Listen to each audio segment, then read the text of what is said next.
Abrimos este último bloque ya con la presencia del economista Fausto Spotorno para analizar las principales noticias económicas de estos últimos días. Fausto, ¿qué tal? ¿Cómo andás? ¿Qué tal? ¿Cómo te va? Gracias por estar una vez más nada. aquí.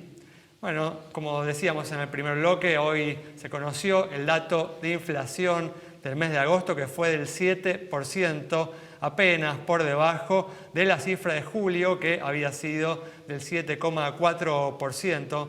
Fausto, teniendo en cuenta los avances que viene logrando el ministro de Economía, Sergio Massa, en estas primeras semanas de gestión, ¿crees que estos avances pueden permitir desacelerar la inflación en los próximos meses? No creo. No creo. De hecho, creo que la misma necesidad de acomodar algunas variables, como el tipo de cambio, tratar de cerrar la brecha, subir la tasa de interés, acomodar salarios que vienen atrasados.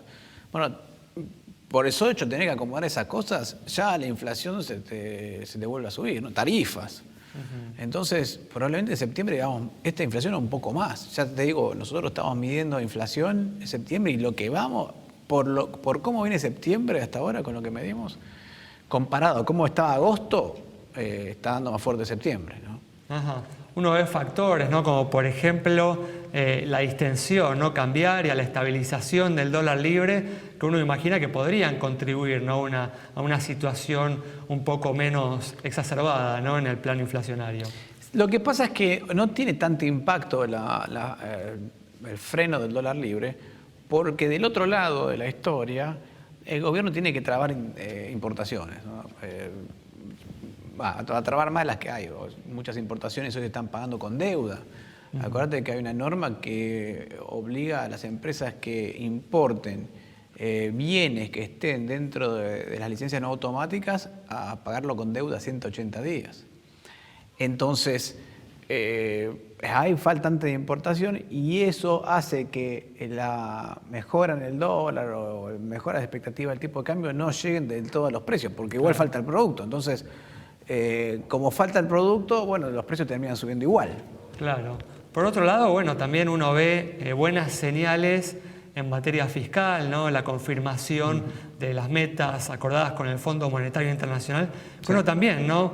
Imaginaría que exigiría, ¿no? Una menor necesidad de emisión de pesos que podría también contribuir, ¿no? A una menor inflación. Bueno, lo que pasa es que es cierto que a la larga la mejora del déficit fiscal va a contribuir a la baja de la inflación. Como también lo va a hacer la suba de tarifas. Como decimos, para la suba de tarifas suben los precios, sí, inicialmente, pero claro, una vez que suben, ahí sí te sube la inflación, pero después, dado que ahora hay que pagar más tarifas, el resto de los productos tienen que tener menos inflación para poder alcanzar eso y además mejoran las cuentas fiscales y se reduce la emisión necesaria. Sin embargo, habiendo dicho eso, hay que ver, en realidad el gobierno está poniendo en caja un déficit fiscal que se estaba escapando, ¿no? La meta del déficit primario es de 2,5 y estábamos apuntando al 3,5. Claro. Entonces, en realidad lo que está haciendo el gobierno es tratar de poner de nuevo en caja al déficit fiscal que se estaba yendo. Y ten en cuenta que hoy además aparece un nuevo factor inflacionario que es el déficit cuasi fiscal. El del Banco Central, que este año va a tener 5 puntos de déficit por parte del Banco Central, que es más de lo que tiene el Estado. Un tema que ahora se agrava también con los efectos monetarios del dólar soja, ¿no? Obviamente. Igual, a ver, vamos a ser sinceros. Se está hablando mucho de los efectos monetarios del dólar soja, pero como mucho va a ser un mes de intereses del ELIX. Los intereses del ELIX son más fuertes, mucho más fuertes que el dólar soja. Tal cual. Entonces, para mí es cierto que los efectos monetarios se van acumulando, pero entiendo que es un costo a pagar que tuvo que hacer el gobierno para recomponer un poco las reservas que se estaban desapareciendo, ¿no? Claro, exacto. Bueno, pues justamente, ¿no? Hablando del dólar soja, uno de los factores que puede alimentar la inflación en los próximos meses es un aumento más fuerte del dólar, un aumento del dólar oficial por encima de la inflación que venimos teniendo en algún momento, ¿no? Para ajustar justamente ese problema de reservas que está existiendo. Digo, ¿qué te pareció esta idea del dólar soja? ¿Qué sensación te ha dejado su éxito? ¿Crees que despeja la amenaza de una devaluación en los próximos meses? En realidad, sí, despeja. A ver, vamos. Lo que despeja es el miedo a un escenario mucho peor. No era la devaluación, ya a esta altura del partido no me asusta. Lo que me asustaba era el riesgo de entrar en un plan Bonex directamente. Claro. Porque cuando las reservas líquidas llegaran a cero, eso significa que ibas a ir al banco y ibas a decir, che, quiero mis dólares, y el banco te dice, no, no están.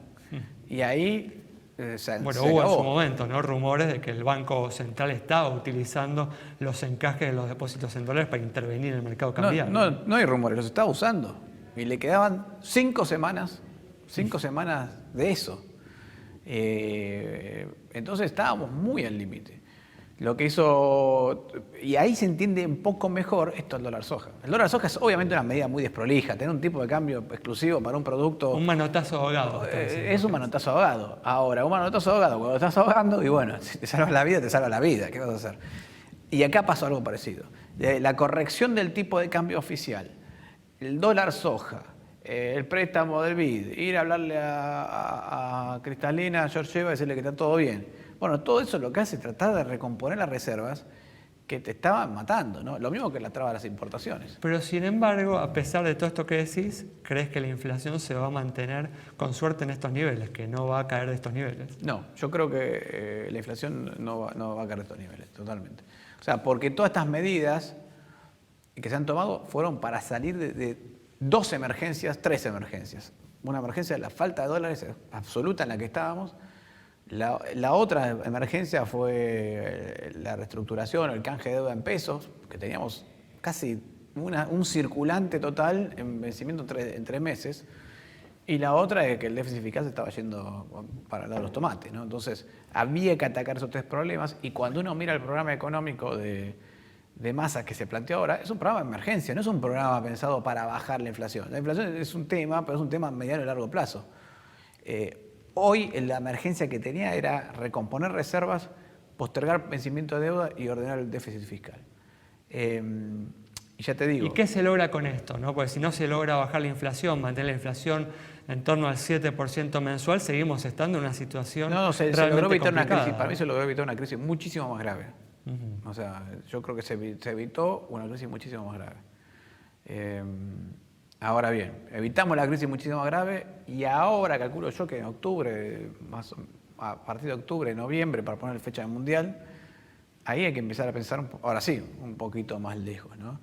Pero yo creo que el tema inflacionario no es un tema que se vaya a resolver en los próximos años. ¿Está? ¿Por qué? Porque antes de poder resolver el tema inflacionario tenés que ordenar toda la macroeconomía, que está muy desordenada. Y probablemente ese ordenamiento de la macroeconomía te lleve a aceleraciones inflacionarias. Tenés que terminar de recomponer tarifas, tenés que terminar de ordenar el tipo de cambio y tener un único tipo de cambio. Cuando saques el cepo o pongas las tarifas en orden, ¿qué te va a pasar con la inflación? Y además tenés ya a esta altura del partido enorme destropicio que tenés adentro del Banco Central con la deuda del Banco Central. Entonces tenés que ordenar el Banco Central, tenés que ordenar las tarifas, tenés que ordenar el tipo de cambio y quieras o no, todo eso va a tener un costo inflacionario. Bueno, nos dejás ahí, nos quedamos sin tiempo y nos dejaste con un panorama realmente sombrío. ¿Dónde está la luz al final del túnel? No, la luz al final del túnel está en que cuanto antes empecemos a ordenar la economía, antes vamos a tener la posibilidad de bajar la inflación. Pero sepamos que bajar la inflación no va a ser una tarea de meses, va a ser una tarea de años. Muy bien, Fausto, muchas gracias.